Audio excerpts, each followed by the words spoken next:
4 PM news network में दोस्तों आपका स्वागत है। मैं हूं आपके साथ राशिद ज़हीर।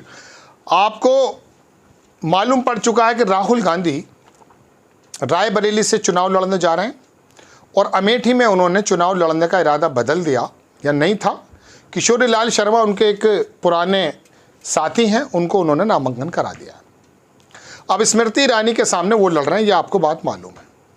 कल ये हुआ है नामांकन। परसों की बात हमारे 4 PM पर मैंने आपके सामने एक प्रोग्राम किया, हमारी होस्ट थी प्रियंका जी। तो उसमें उन्होंने कहा कि ये चूँकि जयराम रमेश और तमाम हिंदुस्तान के पत्रकार इस बात को घोषित कर चुके थे कि राहुल गांधी अमेठी से चुनाव लड़ रहे हैं, वो तो कल सुबह पता चला कि नहीं, राहुल गांधी तो रायबरेली जा रहे हैं। एक हंगामा क्रिएट हो गया। मैंने आपसे परसों ही कहा था कि मेरी समझ जितनी भी राजनीति की है वो ये कहती है कि राहुल गांधी अमेठी से चुनाव नहीं लड़ेंगे, लेकिन जब देश के बड़े बड़े पत्रकारों ने इस बारे में कहा तो मुझे लगा कि भी होगा, लेकिन राजनीति समझ नहीं कह रही थी। तो लिहाजा मैंने परसों का प्रोग्राम आप देख सकते हैं, मैंने कहा कि नहीं, मुझे लगता नहीं है आखिर वक्त तक भी, भले जयराम रमेश ने कहा हुआ यही है तो इसमें मेरा बड़ा बप्पा नहीं। ये एक आम आदमी की समझ में आने वाली बात है। जो हाइप किया जा रहा था आपके सामने 15-16 दिन से, जो आरुषि हत्याकांड की तरह एक ड्रैग किया जा रहा था और आप लगे थे रायबरेली और बड़े और जो है अमेठी और ये, इसके अंदर आपको बड़ा मज़ा आ रहा था। लोग इसी तरह के प्रोग्राम्स बना भी रहे थे, आप उसे बड़े चाव से देख भी रहे थे। तो वो दोस्तों, अब ये बताइए आप मुझे, 15-16 दिन में आपने क्या पाया? रायबरेली चले गए, कौन सा फ़ायदा हुआ? अमेठी से नहीं लड़े, कौन सा नुकसान हुआ? हुआ तो राहुल गांधी की पार्टी को हुआ, नहीं हुआ तो उनको नहीं हुआ। आपको और मुझे क्या हुआ? मैं तो आपका आदमी हूँ ना, मैं तो आपके सवाल उठाता हूँ। तो ये जो 15-16 दिन से हाइप किया जा रहा था, इसमें देश की अर्थव्यवस्था डिस्कस हो रही थी, कूटनीति डिस्कस हो रही थी, या फिर बड़े बड़े मुद्दों को छुपाया जा रहा था?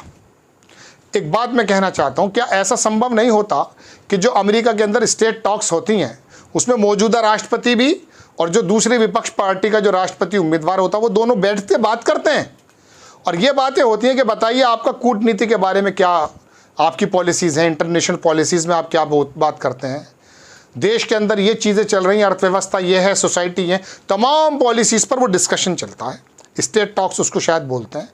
ऐसा अगर होता तो मुझे लगता कि दोनों की बहस में, मोदी जी या राहुल की बहस में या स्मृति ईरानी की बहस में कुछ ऐसा मथ करके आता कि उसे मक्खन के रूप में आप और मैं इस्तेमाल करते।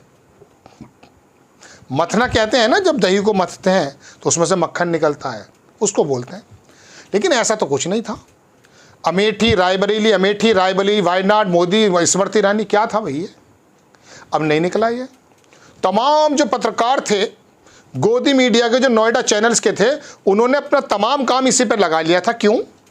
क्योंकि इंग्लैंड के एक कोर्ट में कोवैक्सीन और कोविशील्ड के बारे में और तमाम इस तरह की दवाइयों के बारे में ये इम्कानात जाहिर किए गए कि जिन लोगों ने ली है वैक्सीन वो ख़तरे में है। क्या इस खबर से आपको हटाना चाहते थे? क्या आपको इस खबर से हटाना चाहते थे कि आखिरकार वीवीपैट पर क्या फैसला आया? क्या आपको इस खबर से हटाना चाहते थे कि 2 चरण जो हैं वो भारतीय जनता पार्टी के खिलाफ जाते हुए बताए जा रहे हैं?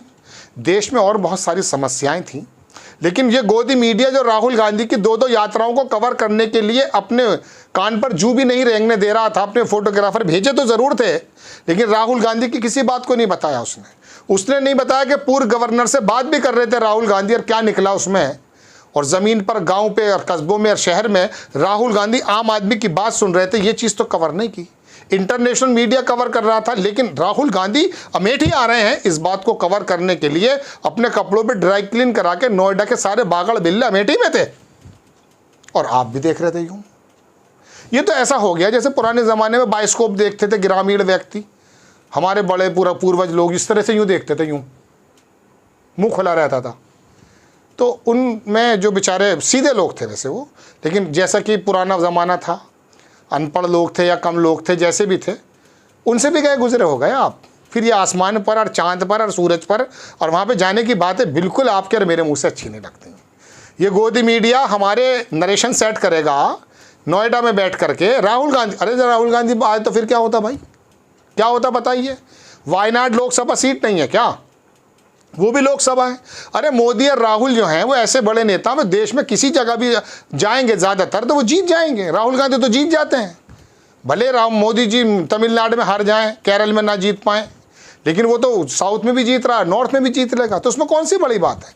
और 15-16 दिन से आप ऐसे दर्शक क्यों बने हुए थे, यूँ वाले, ये वाले क्यों बने हुए थे। खैर, मैं अपनी असल बात पर भी आता हूँ। ये आप सुन चुके, पहले भी मास्टर स्ट्रोक बता रहे थे अमेठी से, और अब भी मास्टर स्ट्रोक बताया जा रहा है। लेकिन ओरिजिनल बात क्या है, दो बातें सुन लीजिए।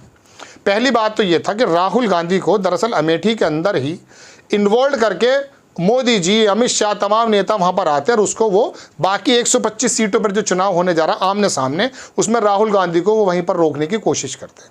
चूंकि इस बार उनके ऊपर थोड़ा बर्डन भी होता, चूंकि 2014 में हार गए थे।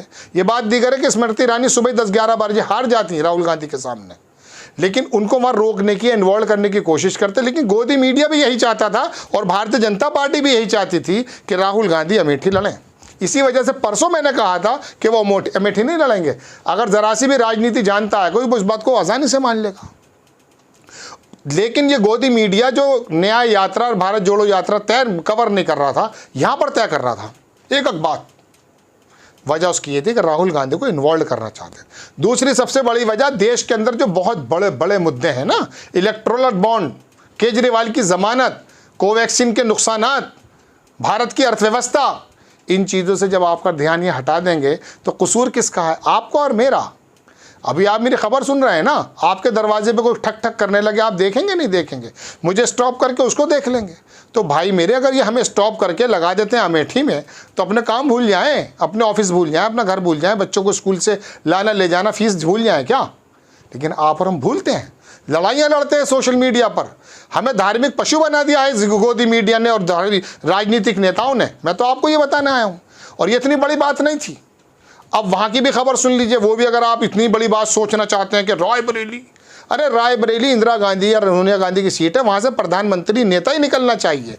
और सोनिया गांधी ने लेटर भी लिख दिया था कि मेरे परिवार का बंदा ही होगा। अब कह रहे हैं जी वहाँ पर तो प्रियंका गांधी आती, अरे प्रियंका गांधी भी अगर हो जाती तो फिर परिवारवाद का, ये सब सुन चुके हैं वैसे आप बात, लेकिन ये इल्ज़ामात लगते हैं। और दूसरी बात, प्रियंका गांधी जिस तरह से खुलकर खेल रही हैं देश भर में, मोदी जी का जिस तरह से उन्होंने बातों का जवाब देना शुरू किया है, देश भर के अंदर एक मुखरता के साथ कांग्रेस आई है, वो नहीं हो पाती। अब यहाँ राहुल गांधी के भी लिए ये बात तय है वैसे, लेकिन राहुल गांधी रायबरेली में ईजिली जीत जाएंगे और वो दूसरी जगहों पर भी कन्वेंसिंग कर लेंगे।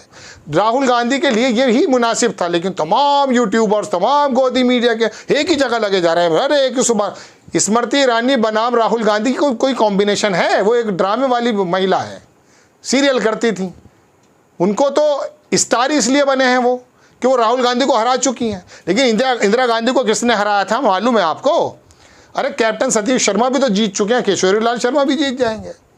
वहाँ पर दरअसल स्मृति ईरानी राष्ट्रीय पटल पर नहीं, अंतर्राष्ट्रीय पटल पर नेता बन जाती है। लेकिन वो तो लड़ाई राहुल गांधी और मोदी की तो संभव है। हाँ, राहुल गांधी बनारस जाना चाहिए था, दूसरी जगह लड़ना भी है। अब मैं चौथी और पांचवी बात पर आ जाता हूं, जो आपको थोड़ी अटपटी लगेगी। जब हिंदी बेल्ट पर धार्मिक पशु बना दिए भारतीय जनता पार्टी ने, जैसा आरोप लगा, पूरी साउथ की पट्टी ने राहुल गांधी और कांग्रेस का साथ दिया, भारत जोड़ो यात्रा हो या कर्नाटक या तेलंगाना। ऐसे समय में जब केरल में आपकी सीट ज़्यादा आती हैं, वहाँ से आप छोड़ करके रायबरेली रुकेंगे, ये तो गलत है। उन लोगों के विश्वास को ठगा जाएगा क्या? वहाँ से भी आप जीत रहे हैं और यहाँ से भी आप जीत जाएंगे, फिर क्या होगा? ये ठीक नहीं होगा। राहुल गांधी को वाकई वहाँ पर या तो प्रियंका गांधी को उतारना चाहिए उपचुनाव में बाद में, या फिर रायबरेली में खुद रहना चाहिए। लेकिन जिस पट्टी ने, जिस पूरी साउथ की पट्टी ने भारतीय जनता पार्टी को एंट्रेंस नहीं दी और आपको हाथों हाथ लिया, ये बात दीगर है कि वहाँ पे अलग अलग पार्टियाँ भी हैं, लेकिन आपको भरपूर प्यार मिला है। आप वायनाड छोड़ के रायबरेली कैसे आ सकते हैं? ये मुनासिब है क्या? आपको फिर आ जाना चाहिए रायबरेली, प्रियंका गांधी को लगा देना चाहिए अगर दोनों एक साथ नहीं आ पा रहे हैं तो। लेकिन ये मैंने साहब से कहा, मैंने परसों कहा कि ये तो समय की भी बर्बादी है, पैसे की भी। हमारे एक परिचित बोले कि अरे यार देश में तो ये चर्चा चल रही है, तो देश की चर्चा का विचार विमर्श ही तो बदलना है भाई। आपके सामने वो तमाम चीज़ें रख देनी कि देखिए ये ठीक है, ये गलत है, और ये ऐसा है, ये वैसा, एविडेंस के साथ। तो दोस्तों ये तमाम जो चर्चा चली है 15, 17, 18 दिन, अब राहुल गांधी मिसाल के तौर पे दिल्ली से लड़ें या मानेसर से लड़ें, नोएडा से लड़ें या गाजियाबाद से, ये कोई मसला है? 60 किलोमीटर दूर से लड़ रहे हैं। अब ये भी मास्टर स्ट्रोक बताया जा रहा है। देखिए बात ऐसी, इसमें कोई दो राय नहीं कि 16, 17, 18 दिन कवरेज पाने में वो थोड़े से महारत हासिल हो गई उनको, लेकिन सोशल मीडिया उनका साथ दे रहा है। अब वो रायबरेली चले गए, अब देखिए गोदी मीडिया नोएडा का जो है वो अपनी ज़ात पे उतर आएगा, वो बताएगा कहाँ कहाँ क्या लूप होल्स हैं। तो बहरहाल दोस्तों, बात यह कि आपके सामने दरअसल ये गोदी मीडिया और ये राजनीतिक पार्टियां कोई भी थाल सजा कर रखती हैं। आप ये सोचकर ज़रूर देखें कि मेरे हित की बात कौन सी है। आप दोनों बैठो ना एक सीट पर, मोदी जी और राहुल गांधी या तेजस्वी यादव या ममता बनर्जी, अखिलेश यादव, जो भी नेता, बात करो कि हाँ साहब आपका क्या प्रोग्राम्स हैं। अब मुद्दों पर बात करेगी स्मृति ईरानी वहाँ पर अमेठी में, चूँकि राहुल गांधी तो गए। राहुल गांधी का तो एक छोटा सा प्यादा ही काफ़ी है लड़ने के लिए भाई। पिछली बार भी मजबूरन 3% वोट ही तो ज़्यादा मिल गया था स्मृति ईरानी को। 2014 में हारी है, कपिल सिब्बल से हारी है दिल्ली में, ये कोई बड़ा इशू नहीं है। स्मृति ईरानी को एक राष्ट्रीय नेता, महानायिका बनाया जा रहा है गोदी मीडिया। आप लोगों को ये सोचना चाहिए कि जो आदमी कई हज़ार किलोमीटर पैदल चल कर आया है, आपसे इंटैक्ट हुआ है, दरअसल वो हीरो है। या मोदी जी ने अगर 10 साल में कोई काम किया तो उसके बिहाफ पर आप हीरो मानिए। वो भी सोनिया गांधी जी को अजीब अजीब बातों से एड्रेस कर रहे हैं। ये राजनीति का गिरता हुआ स्तर है या नरेशन सेट करने के लिए कोई सा भी तरीका अपनाया जा रहा है। इसमें गलती तो दरअसल आपकी और मेरी है। हमें दरअसल सीरियल देखने की, जल्दी जल्दी रील्स देखने की आदत ऐसी हो गई कि हम यहाँ पर भी देश की सबसे बड़ी लड़ाई स्मृति ईरानी और राहुल गांधी समझ रहे थे। नहीं भाई, ये लड़ाई नहीं है। लड़ाई तो दरअसल कुछ और है। परसेप्शन की लड़ाई है भाई, देश की अर्थव्यवस्था की लड़ाई है, जातिवाद जो फैल रहा है, धार्मिक पशु जो बन रहे हैं, देश जो पिछड़ता जा रहा है, इसकी लड़ाई है, आरक्षण की लड़ाई है, संविधान बचाने की लड़ाई है। बयान थोड़ी ना कर रहा हूँ, खबर सुना रहा हूँ। आपको खबर कैसी लगी अपनी राय कमेंट्स बॉक्स में ज़रूर दीजिए। चैनल को सब्सक्राइब कीजिए, शेयर कीजिए। नेक्स्ट टाइम मैं किसी खबर के साथ हाजिर होता हूँ। जय हिंद।